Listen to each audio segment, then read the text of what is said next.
Hello! J'ai décidé de faire ce dernier film en anglais sous-titré. J'espère que vous ne m'en voudrez pas. Where were we last time? Oh yes, I messed up. I was about to decide to do both sides of Iguazu Falls in one day. Yes. Alright, I took the plane, for a round trip literally.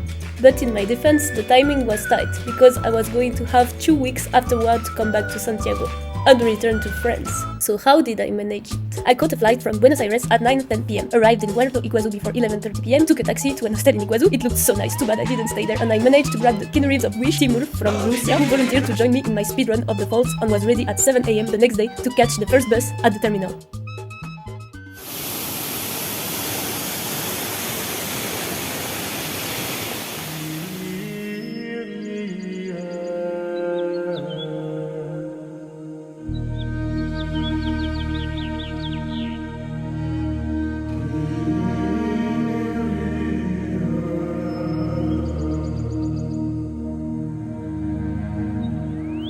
The Argentine side is highly organized, and unfortunately, many parts were closed, so it was wrapped up in 2.5 hours.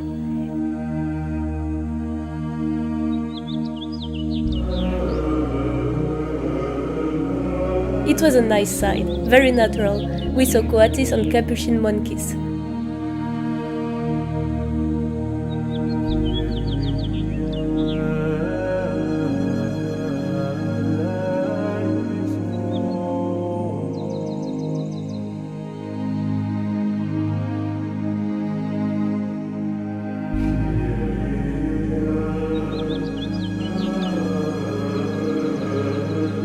For me, it's sumptuous, but it's nothing compared to the Brazilian side, which we reached by sharing a taxi with Timur.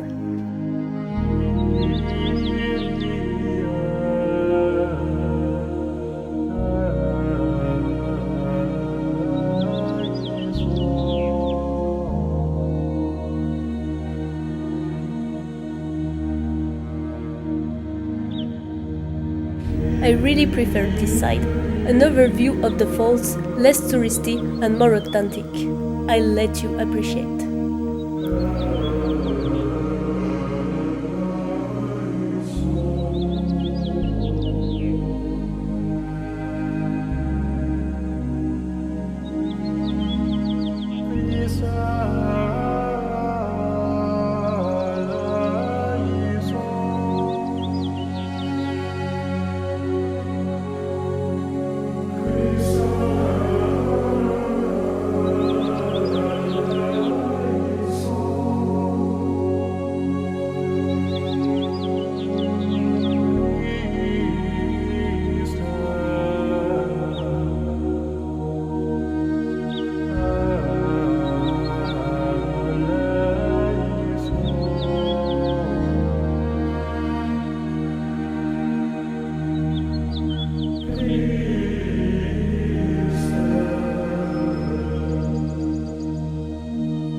We got back without rushing around 4 p.m. with my Russian friend and had delicious vegetarian pizzas at Holy Iguazu, a great restaurant.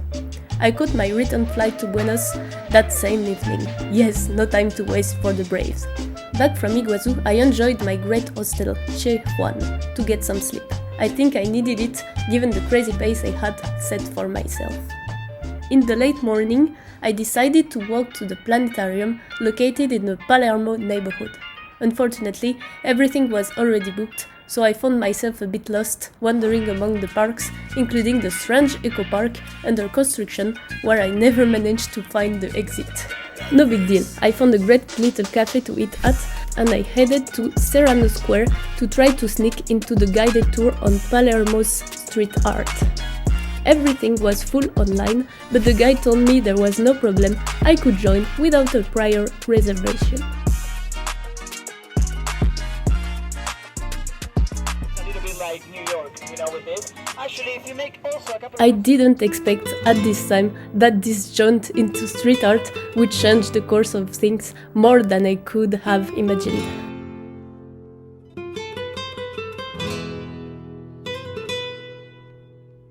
The tourist group consisted of a mix of portly English, jaded couples and solitary intellectuals. But amidst that blend, there was you.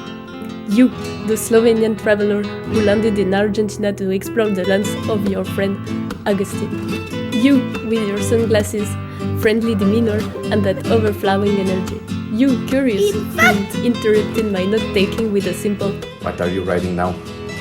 We roamed the bustling street, halfway absorbing the guide's explanation to delve into our own banter, far from Messi's exploits or the legendary saves of goalkeeper Emiliano Martinez, celebrated by the Argentines in every conceivable art form. This visit was the perfect excuse for our shared bursts of laughter and our even searching gazes lingering a little longer with each encounter. And then, the idea to salsa dance that evening cemented our budding camaraderie. Matei, even if you claim to have taken classes, admit it, your clumsy steps were rather amusing. Well, in your defense, Spanish wasn't your forte, and the teacher's explanations might as well have been in Chinese for you. But your awkwardness had that authentic charm. We laughed, we danced, and that night became a cherished moment etched in my heart. And the aftermath? Well, you know the drill.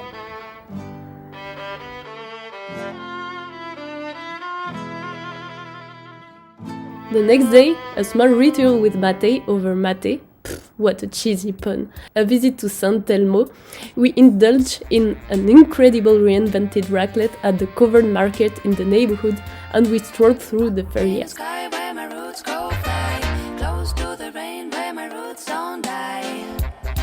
Every Sunday, the streets fill up with small open-air markets. It's super cool. In the evening, we wanted to go to the Uptown Speakeasy bar, but unfortunately it was closed. No! So sad. So to make up for it, we filled our bellies with amazing sushis. I know, not very local, but it was so good. Actually, the connection was so great that Matei, who was supposed to return to Amsterdam the next day, just like that, decides and managed to continue the journey. Final call for passenger Matei Hatzin. Mr. Matei Hatzin, please proceed to gate 14 immediately for your flight to Amsterdam. This is the final boarding call for Mr. Matei Hatzin. Please make your way to gate 14 immediately. Thank you. And it all happened so naturally that it felt like all the stars were aligned for us. As if, but you'll say my story is sappy, a scenario worthy of a cliché Christmas movie, and yet that's exactly how it happened. That's how we set off together towards Rosario, Cordoba, Mendoza and Santiago. Next chapter, Rosario, what can I say? The memorable arrival with a dog poop, keys hidden for the Airbnb, and a stroll through some very sketchy streets set the tone right away. While exploring the city, we felt like we were in GTA, wandering soulless streets with NPC in autopilot mode. It was scorchy hot, but we accomplished our side quest for the day by buying a thermos and mate to enjoy on buses and during treks. Yes, Matei is a mate fan like me. What we'll remember from this city is the brunch as Masa Madre, the monument of flags where we pretended to warm ourselves by the fire in 40 degrees heat, and the tequila sunrises packed with so much alcohol that we couldn't stop laughing endlessly. I think that's when Matei truly felt he had fallen in love with me. I still wonder why. Anyway, coming back to our visit to Rosario, honestly, if Rosario isn't known from a tourist standpoint, there is a good reason for it. After a somewhat long bus journey, we arrived in Cordoba in the evening. We kicked off our stay with the inevitable tequila sunrises, and the next day we went for the free walking tour scheduled at 11 a.m. in Plaza San Martin. There we met Sabrina and Aldi, yes, like the store, two super cool guides who did a great job presenting their charming little colonial town.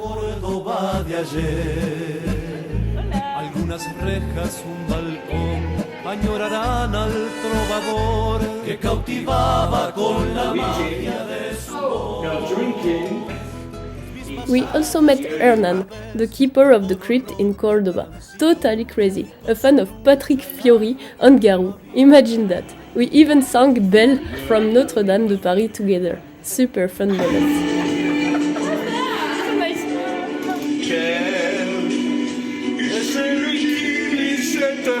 La première pierre, celui-là ne mérite pas d'être sur terre.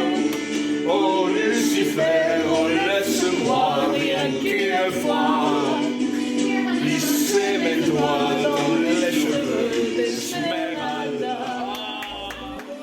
In the evening, a little escapade to the trendy student neighborhood of Güemes to grab a bite and taste a bunch of amazing cocktails at the rooftop. Another really nice evening.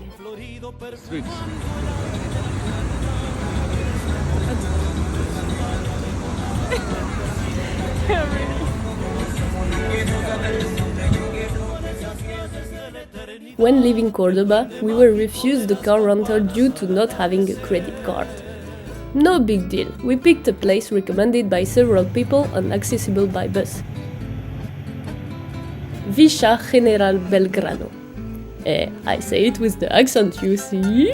It's a small village with a strong German influence. Well, it's normal. The city was founded in the 1930s by two Germans who aimed to recreate a piece of Germany in Argentina. The wooden houses and colorful garden look like an Alpine town. Bars serve pints of German beers, goulash, spätzle, mixed with shops that look like Swiss chalets selling mate, ponchos and chocolates. It's really a world apart. And to top it off, guess what? They celebrate Oktoberfest! After a few issues upon arrival, a glitch in our Airbnb reservation, we went to La Cumbrecita, a super nice spot less than 45 minutes away, a small village still with a Germanic vibe, waterfalls and rivers where we could swim.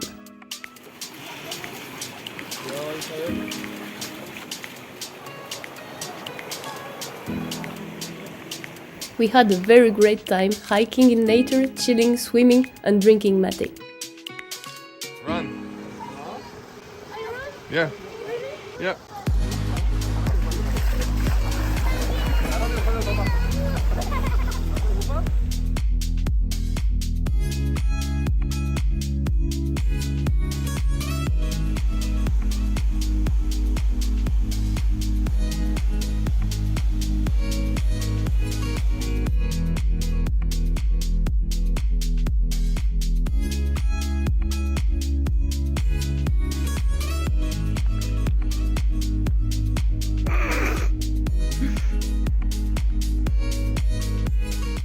We also climbed Cerro de la Virgen in 40 degrees heat. We did a speed trek because we were too hot, so we really dashed like crazy to get to the top and enjoy the shade. Then, on the way down, we picnicked in a great spot in the village with a little river and shade, before taking a walk around the center and catching our bus back to Cordoba. From there, we took a night bus to Mendoza. It's a real favorite for both of us. It's like an oasis in the middle of the desert. The city is dotted with irrigation canals, an inheritance from a system elaborated by the Huarpes Indians before the arrival of the Spaniards using water from the Mendoza River.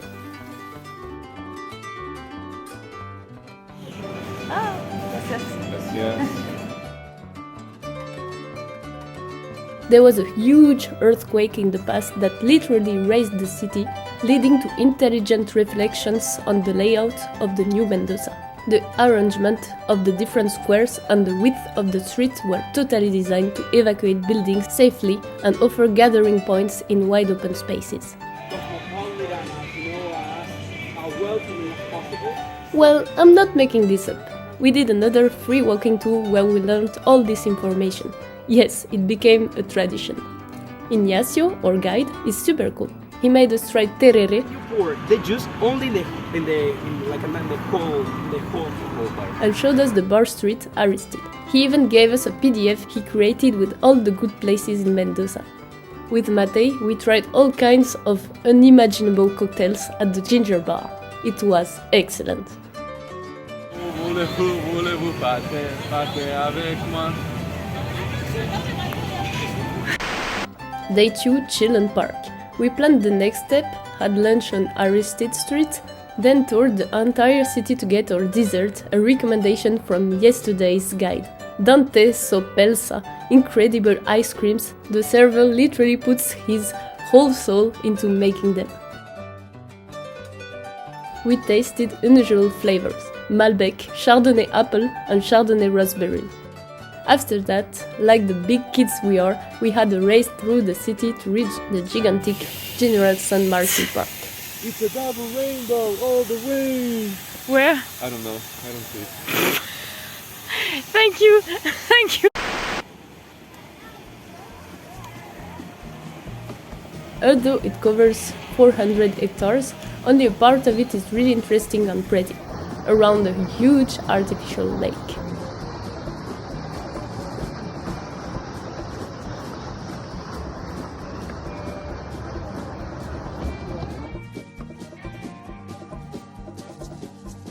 We ended on a high note by dining at the Magnolia, a semi-gastronomic restaurant that served portions so huge that even Matei's well-trained stomach couldn't keep up.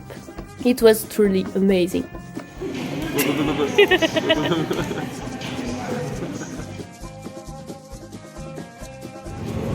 Day 3, we didn't give our stomach much rest. Off to Maipú to rent bikes for a tour of the bodegas.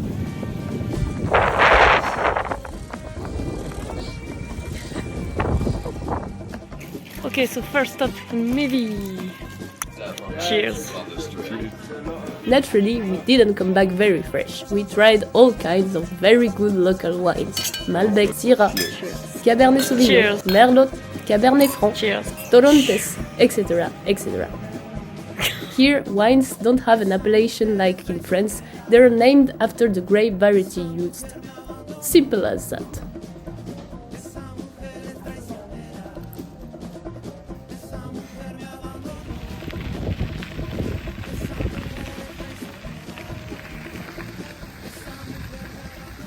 The third one. Do you remember the name? The Albus something. No. Thank you. Tampus Alba.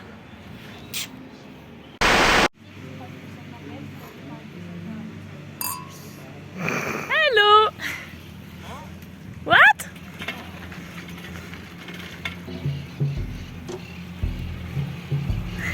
We also tried a winery specializing in olive oils and vinegars. La Mélesine. Lovers say that in France when they thrill to romance, it means that it's so good. C'est si bon, so I say it to you, like the French people do, because it's oh so good.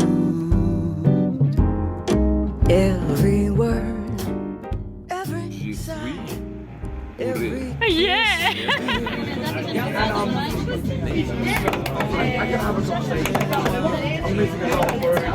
Go. I'm Mr. Meeseeks! Look at me! Je suis bourré. Je suis. Voulez-vous partir? Voulez-vous partir avec moi? Rio Mare Pâté. Pour la petite faim, à l'apéro ou pour vos fêtes. Découvrez les saveurs saumon ou thon de Rio Mare Pâté. Voulez-vous partir avec moi? Je me sens bien avec toi. Nice. Je me sens bien avec toi. This is our flat. The kitchen. Every word, Incredible. every sigh, every kiss, dear. You are so weird. And then we have the bedroom. And the It's bathroom. so good. Nothing else can replace. Just your slightest embrace. And if you only would. If you Summary, Mendoza is undoubtedly one of my favorite cities in Argentina. I'm thrilled we ended up there. At 10 a.m. the next day, we take a bus to go to Puente del Inca in the afternoon, so that we can do the Aconcagua trek in the next day. What? We arrive in a cute little village with this famous Inca bridge built over centuries by an accumulation of snow and landslide.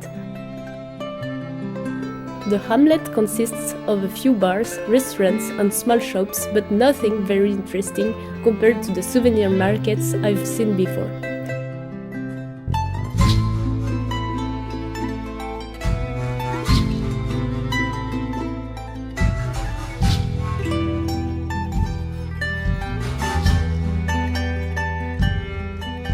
We drop off our belongings at El Nico Refuge, then settle in one of the village restaurants. We spent almost 2 hours waiting for our lunch order, but it doesn't matter, we still have a good time.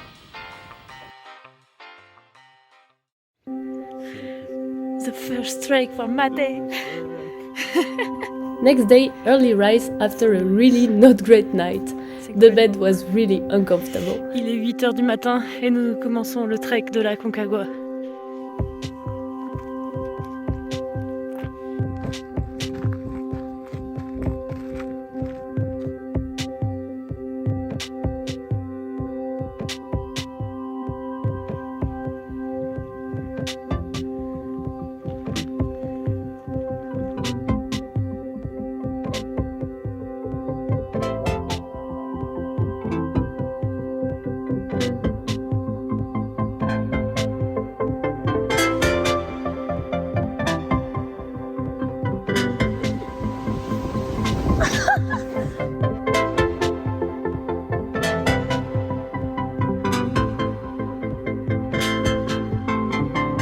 In the end, we are the only ones, as we started early. It's incredibly pleasant to walk amidst these gigantic mountains with the magnificent Aconcagua in front of us, the highest peak in Latin America, no less.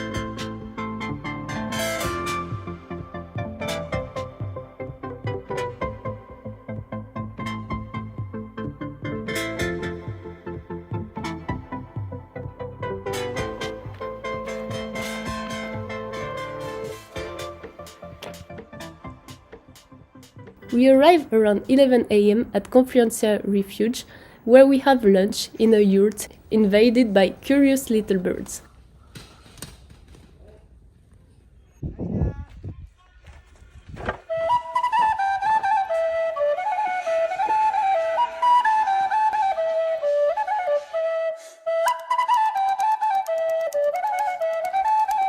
And then we walk back to the village Puente del Inca.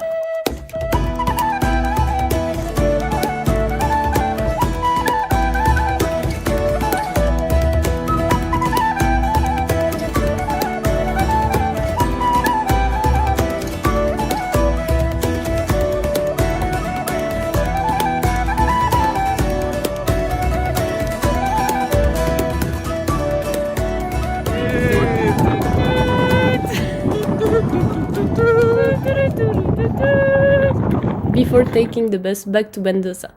Because yes, illogically we have to return to Mendoza and redo the same route in the opposite direction to go to Chile.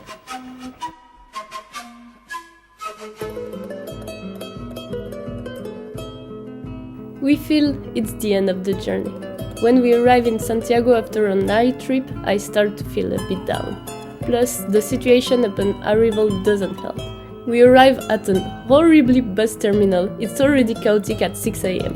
We are extremely tired, and since the check-in at the Airbnb isn't before 2 p.m, we wonder what we are going to do while waiting. Tu devineras jamais où je suis, Perrine. Téton. Je suis dans l'hôtel Providencia. En fait, j'ai pas du tout réservé dans l'hôtel Providencia, mais on a accompagné une fille qui y allait. Putain, c'est gigantesque en fait. C'est gigantesque. Waouh. C'est incroyable. Donc ouais, il est trop bien ton hôtel. Honestly, if I have to recommend a hostel in Santiago, it's this one. It's amazing. We weren't even clients and they still let us hang out in their lounge. A super cozy rest area where I could take a nap until 10 a.m. to catch up on my sleep. Poor Mate.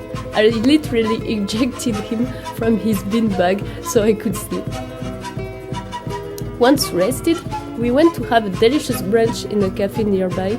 Again, I highly recommend the original Green Roasters. One of the few places in Chile where they respect coffee and don't serve it in powder. The barista even tried to draw a llama in my latte at my request.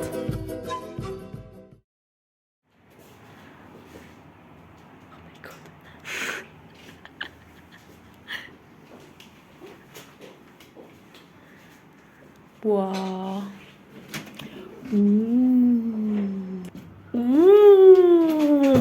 After getting our Airbnb, I met two residents of the building with whom I chatted a bit, and they recommended going to La Piojera to taste the famous terremoto, earthquake, the cocktail I absolutely didn't want to miss before leaving Chile.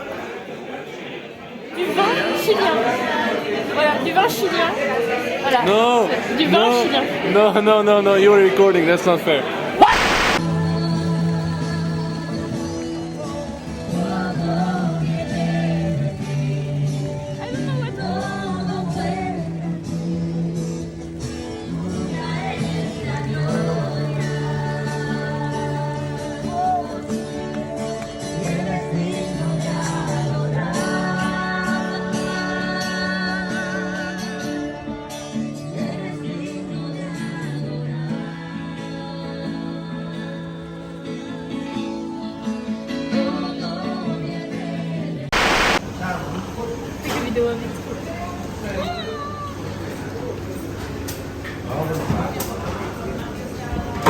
We had another great time, and after indulging in two huge completos at the Plaza de Armas, one of the best I've had so far, we ended up in Bella Vista at the Jay-Z bar, where I had been the first time with my buddies Ruth from Peru and Quentin from the Pays Basque. The circle is complete.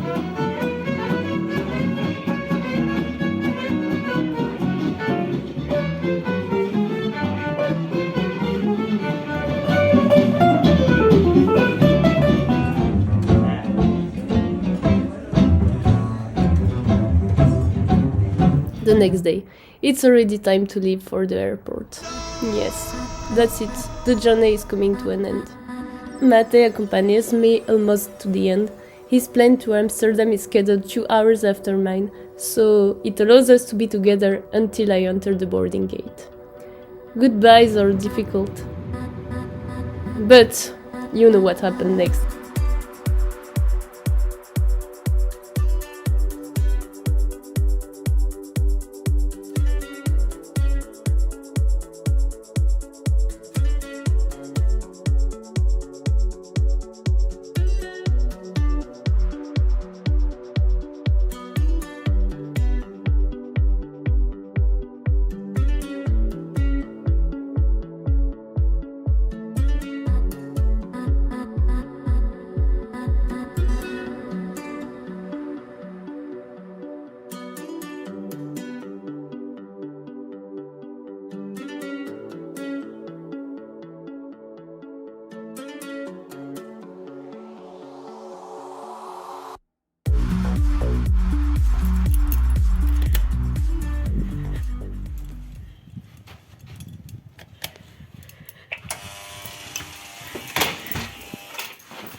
Maloulette, Maloulette, Maloulette. Ah, regarde. Le Mathieu, il est là.